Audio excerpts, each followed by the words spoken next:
রায়গঞ্জের প্রাণকেন্দ্র শিলিগুড়ি মোড় এলাকার বেহাল রাস্তা সারাই করল রায়গঞ্জ টাউন ট্রাফিক পুলিশ।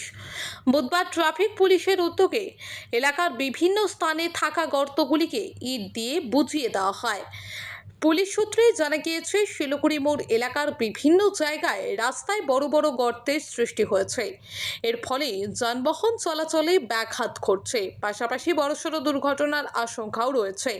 এই সমস্যার কথা মাথায় রেখেই গর্তগুলি বন্ধ হয়ে যান চলাচল স্বাভাবিক রাখতে প্রশাসনের এই উদ্যোগ। ট্রাফিক পুলিশের এই তৎপরতাকে সাধুবাদ জানিয়েছেন স্থানীয় মানুষজন।